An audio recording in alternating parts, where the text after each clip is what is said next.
বিজেপির সাথে অভিষেকের কোনো সেটিং নেই। যদি থাকতো তাহলে পরে ফলতা কোনোদিন হারতো না। বোকার মতো মূর্খের মতন কথা বলছে, একটা বয়স হয়ে গেছে, এখন রিটায়ার করে নিয়ে হয় মাথা দেখাক, মাথা খারাপ হয়ে গেছে, আর নাহলে বাড়িতে বসে থাকুক। একটা মাতাল বউয়ের ছেলের বউয়ের অত বড় গয়না কোথার থেকে লাগে, সেটা দিক জেলখানা, আসামি একখানা। নিটের যারা পরীক্ষার্থী দিচ্ছে তারা তো সেকেন্ড রি এক্সামিনেশনের জন্য প্রস্তুতি নিচ্ছিল, তো যন্তর মন্ত্রে ছিল কারা? 2800টা ক্রিমিনাল ছিল। সায়নী ঘোষ কি বিজেপিতে ঢুকেছে? সায়নী ঘোষ সাংসদ আছে, পরের বার সাংসদ হেরে গেলে পরে তখন থাকবে না, সিম্পল অ্যাজ দ্যাট। সে তো মহুয়া মৈত্রকেও আমাদেরকে মেনে নিতে হচ্ছে, রাহুল গান্ধীর মতো একটা ননসেন্সকেও মেনে নিতে হচ্ছে। মহুয়া মৈত্রকে ডিম বিজেপির কেউ ছুটছে না। সোনারপুরে অভিষেককে কে ডিম ছুঁড়েছিল? তৃণমূলের লোক ডিম ছুঁড়েছিল। তৃণমূলকে ডিম ছুটছে, তাতে আমরা কি করবো? তাতে মমতা বন্দ্যোপাধ্যায়ের কাছে সংস্কৃতি শিখবো না।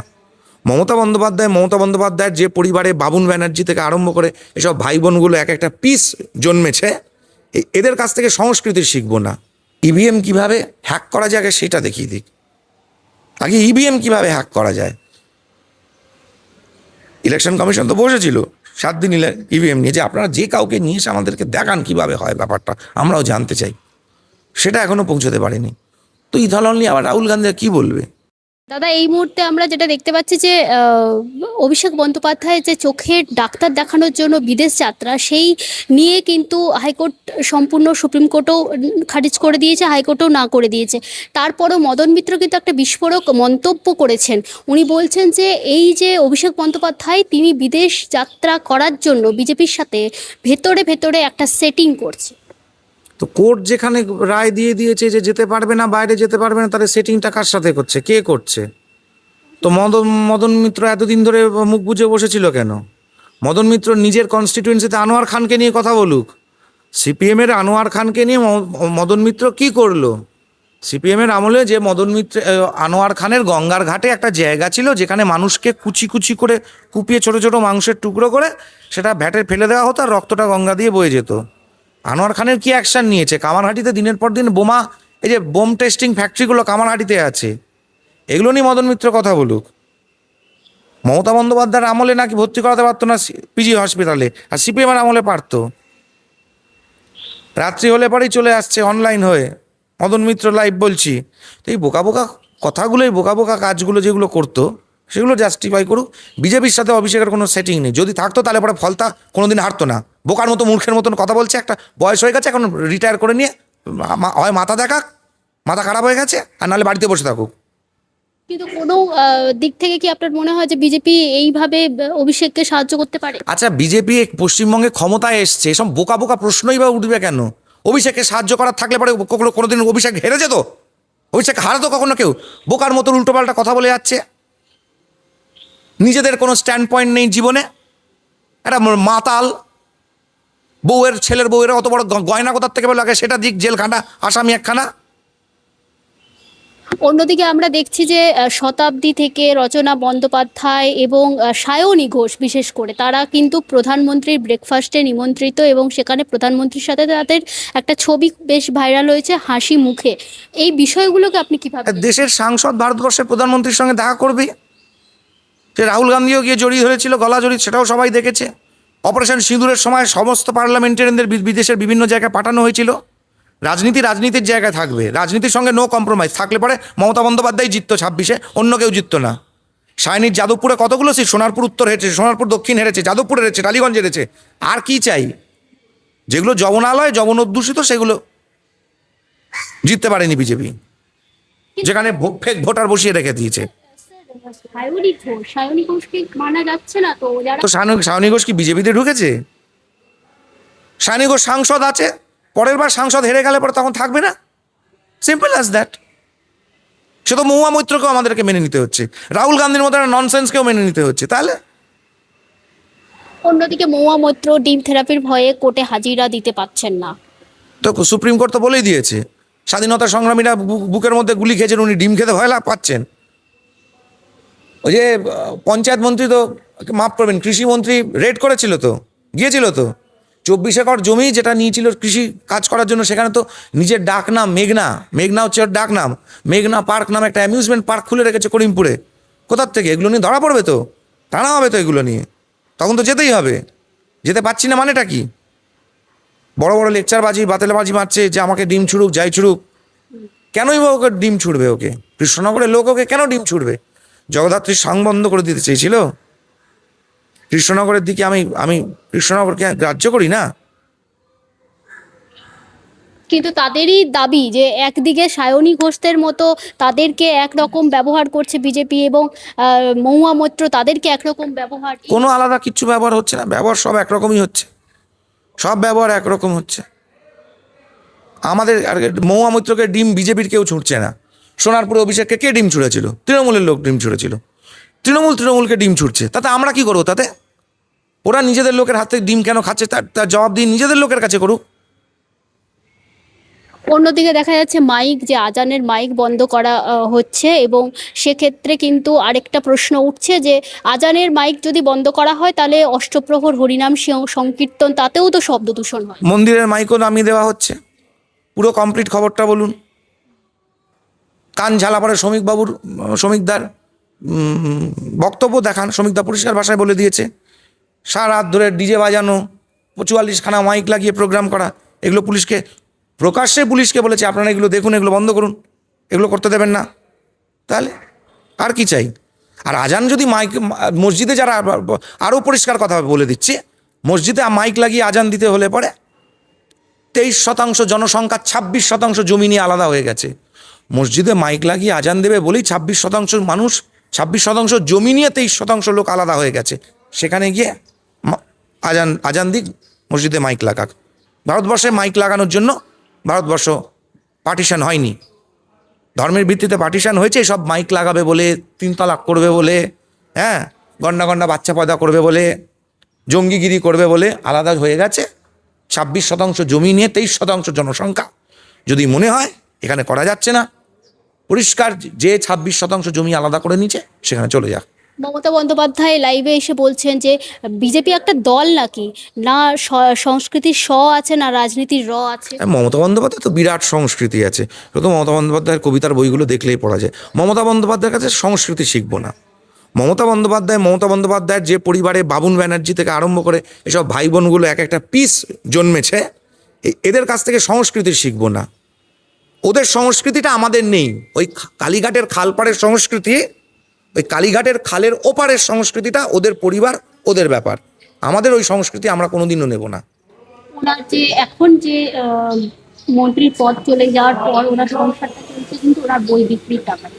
আর চুরির টাকাগুলো তাহলে কোথায় গেছে? চুরির টাকাগুলো কোথায় গেছে? অভিষেক ব্যানার্জি কিসের টাকায় বিদেশে যেতে চাইছে, সুপ্রিম কোর্টে যাচ্ছে, হাইকোর্টে যাচ্ছে, এই টাকাগুলো কোথার থেকে পাচ্ছে? একটা সাধারণ সাংসদ সোর্স অফ ইনকাম কি? সব বাজে আলছাল কথাবার্তা বলে লাভ কি? থাকতো একটা টালির চালের কালীঘাটের একটা বাড়িতে, ওই প্রাসাদোপম বাড়িটা হলো কি করে?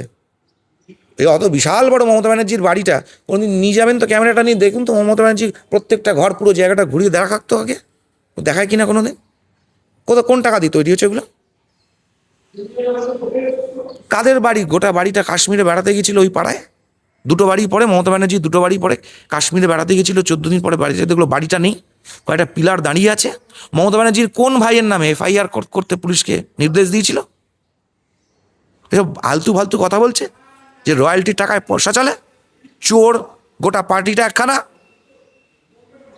দাদা, এই প্রসঙ্গে একটা প্রশ্ন করছি আমি। এইবারে বইমেলাতে কি মমতা বন্দ্যোপাধ্যায়ের বই আপনারা বার করতে সেটা দেবেন? বই মেলা ঠিক করবে, বইয়ের প্রকাশকরা ঠিক করবে না, আমরা তা করার কে? আমরা দুর্গাপুজোর ক্লাব দখল করতে চাইছি না। শ্রমিক ভট্টাচার্য পরিষ্কার বলে দিয়েছেন পুজোর মতন হবে। আমরা বইমেলা দখল করতে যাবো? আমরা কি মমতা ব্যানার্জির মতন নাকি যে মমতা ব্যানার্জি যা করেছে আমাদের তাই করতে হবে, সব কিছু দখলদারি করতে হবে? ডিপলিটিসাইজেশনের কথা বলছি আমরা। পশ্চিমবঙ্গের প্রতিটা ইনস্টিটিউশন থেকে, প্রতিটা জায়গা থেকে যে পলিটিসাইজড হয়ে গেছে প্রত্যেকটা জিনিস, এটা ডিপলিটিসাইজেশন করতে চাইছি আমরা। তাহলে আমরা দখল কেন নিতে চাইবো? বুক ফেয়ার্সের অ্যাসোসিয়েশন, বই বিক্রেতাদের গিল্ড যেটা আছে, তারা রাখতে চাইলে রাখবে, না রাখতে চাইলে না রাখবে। তবে কেউ রাখুক না রাখুক, অন্তত আমি এইটা চাইবো, এইটা অন্তত আমাদের অনুরোধ থাকবে যে আনন্দবাজারের প্রফুল্ল সরকারের লেখা ক্ষয়িষ্ণু হিন্দু, এটা যেন থাকে। প্রফুল্ল সরকার ক্ষয়িষ্ণু হিন্দু লিখে গেছিলেন বাঙালিকে চোখে আঙুল দেখিয়ে যে বাঙালি হিন্দুর অবস্থা কি। এই বইগুলো যেন থাকে। পাক ভারতের রূপরেখা, এই বইগুলো যেন থাকে। প্রভাষচন্দ্র লাহিড়ির লেখা, 62 সালে যিনি আর থাকতে না পেরে পূর্ব পাকিস্তান থেকে চলে এসেছিলেন, পাক ভারতের রূপরেখা, এটা যেন থাকে। মাই থটস অন পাকিস্তান, বাবা সাহেব আম্বেদকরের লেখা, এই বই যেন থাকে। বিভিন্ন ইউরোপিয়ান ট্রাভেলার্সের ভারতবর্ষে আসার যে বইগুলো, এই বইগুলো যেন থাকে। পিটার মান্ডির বইগুলো যেন থাকে। মানুষের মাথার খাল দিয়ে তৈরি কিছু মাইল অন্তর অন্তর যে মিনারগুলো মোগল আমলে তৈরি হয়েছিল হিন্দুদের মাথা কেটে, যার বর্ণনা পিটার মান্ডি থেকে আরম্ভ করে বিভিন্ন ইউরোপিয়ান ট্রাভেলার্স দিয়ে গেছে, এই বইগুলো যেন থাকে। শাহজাহানের পীরের যে গোল্ডেন রুল ছিল না, গোটা ভারতবর্ষ যে তখন দুর্ভিক্ষ মহামারী পীড়িত, এগুলো ইউরোপিয়ান ট্রাভেলার্সদের লেখা যে ডকুমেন্টসগুলো আছে সেটাতে যেন থাকে।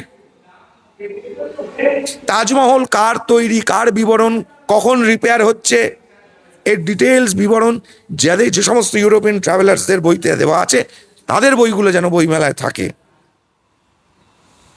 অতুল্য ঘোষের লেখা কষ্টকল্পিত যেন বইমেলায় থাকে, এবং মানুষকে যেন বলা হয় কষ্টকল্পিত, যে কষ্টকল্পিততে গান্ধীজির বাড়ির ছাগলকে মুসলমানরা কেটে বেলেঘাটার বাড়ির সামনে রেখে দিয়েছিল, আর গোপাল ভাঁটাকে ডাকা হয়েছিল গান্ধীজিকে পাহারা দেওয়ার জন্য।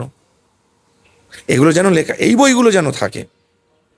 অন্যদিকে দাদা আমরা দেখছি যে রাহুল গান্ধী থেকে কংগ্রেসের যারা, তারা কিন্তু অভিযোগ করছে যে ইথানিল নিয়ে তাদের একাধিক অভিযোগ, এবং কিভাবে সেটা দূষণ ছড়ায় সেটাও কিন্তু তারা দেখাচ্ছে। তো প্রমাণ করুক ওরা। আগে ভোট ইভিএম কিভাবে হ্যাক করা যায় আগে সেটা দেখিয়ে দিক। আগে ইভিএম কিভাবে হ্যাক করা যায়।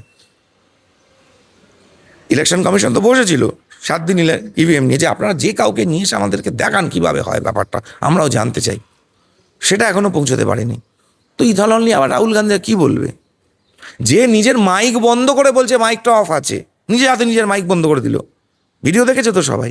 তো ওরকম একটা একটা অদ্ভুত প্রজাতির একটা মানুষের সাথে সমাজে কি বলা হয় আমি আর বলছি না, লোকদেরকে, এদেরকে নিয়ে বলার তো কিছু নেই।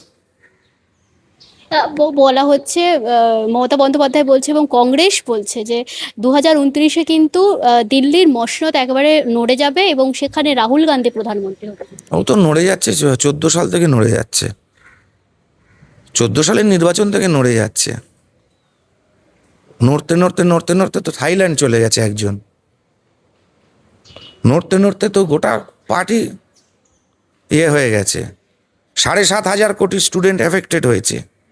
তো এই তো হচ্ছে গান্ধী পরিবারের প্রোডাকশান স্যাম্পেল। দাদির মতন নাক আর ঠাকুমার বাবার মতন কান, এর বাইরে তো আর কিছু নেই। তো আগে নড়তে নড়তে আগে নিজেরা 750 কোটি স্টুডেন্টের সংখ্যাটা ঠিক করুক, তারপরে বাকিটা। ঝাড়খণ্ডে যে ছাত্র আন্দোলন হচ্ছে, সেই ছাত্র আন্দোলনের যে দাবি, যে তাদের দাবি এবং হেমন্ত সোরেনকে তাদের যে অভিযোগগুলো জানাতে যাচ্ছে, সেই প্রসঙ্গে আপনার কি মতামত? কংগ্রেস তো যখন ছাত্র আন্দোলন যন্ত্রমন্ত্র হয়েছিল সেই সময় তো অনেকটা আর কি প্রচার করেছে। না, ছাত্র আন্দোলন যন্ত্রমন্ত্রে কিছুই হয়নি। কটা নিটের পরীক্ষার্থী ওখানে ছিল? কটা নিটের পরীক্ষার্থী, কারণ নিটের যারা পরীক্ষার্থী ছিল তারা তো সেকেন্ড এক্সামিনেশনের জন্য প্রস্তুতি নিচ্ছিল। তো যন্ত্রমন্ত্রে ছিল কারা? 2800টা ক্রিমিনাল ছিল, এই তো ছিল। নিটের ঝাড়খণ্ডের যারা পরীক্ষা দিয়ে যাদের প্রশ্নপত্র চুরি হয়েছে তারা আছে ঝাড়খণ্ডে। জিজ্ঞাসা করুন, মাইকটা নিয়ে যান আরশোলা তেলাপোকা তাদের কাছ থেকে। আরশোলা তেলাপোকাদেরকে ঝাড়খণ্ডে দেখতে পাওয়া যাচ্ছে না, কারণ ঝাড়খণ্ডে তো টিকটিকি আছে, টিকটিকি খেয়ে নেবে আরশোলা তেলাপোকা, তাই জন্যে। এখনকার মানুষ কালি ছিটিয়েছে, যদি আজাদির স্লোগান দেয় তাহলে পরে ছেটানো হবে? আজাদির স্লোগান দিয়েছে, উল্টোপাল্টা কথা বলতে গেছে, তাই জন্য লোকে কালি ছিটিয়ে দিয়েছে, নাটক করতে এসছে। আন্দোলন তো করতে আসেনি, দাবি তো করেনি কিছু। তাহলে দাদা একটাই শেষ প্রশ্ন করব। অন্যদিকে দেখা যাচ্ছে শতরূপ ঘোষের একটা বক্তব্য ভীষণ ভাইরাল, যে তিনি বলছেন যে এরপর কিন্তু বামেরাই বিকল্প হতে চলেছে মানুষের কাছে, বামেরাই অগ্রাধিকার পাবে, বামেদেরকে গ্রহণ করবে। ভালো তো, স্বপ্ন ছেঁড়া কাতায় শুয়ে লাখ টাকার স্বপ্ন দেখা খুব ভালো। কমিউনিস্ট যেখান থেকে একবার গিয়েছে আর কোনোদিন ফিরে আসেনি। আরে সে বলুক না, সে বলতে তো অনেক কিছুই লাগে, বলতে অসুবিধা কোথায়? বলতে তো ট্যাক্স লাগে না। করে দেখাক না। শতরূপ ঘোষ একটা কাজ করুক, বরঞ্চ সামনের কর্পোরেশন নির্বাচনে ও নিজের ওয়ার্ডে দাঁড়াক। শতরূপ ঘোষ সামনের কর্পোরেশন নির্বাচনে নিজের ওয়ার্ডে দাঁড়িয়ে জিতে, তাহলে পরে একটা প্রমাণ পাওয়া যায় যে হ্যাঁ বামেরা আসছে। ও নিজের ওয়ার্ডেই দাঁড়াক না, বাকি কথা। কসবায় তো 3 বার দাঁড়িয়েছে, তো এবার নিজের ওয়ার্ডে দাঁড়াক। চ্যালেঞ্জ থাকলো, সৃজনকে চ্যালেঞ্জ থাকলো যাদবপুরের যে কোনো একটা ওয়ার্ড থেকে দাঁড়াতে, দাঁড়াক। সৃজন ভট্টাচার্য দাঁড়িয়েছিল লোকসভায় যাদবপুরে দাঁড়িয়েছিল, তো দাঁড়াতেই পারে, তাহলে পরে দাঁড়াক, অসুবিধা কী আছে?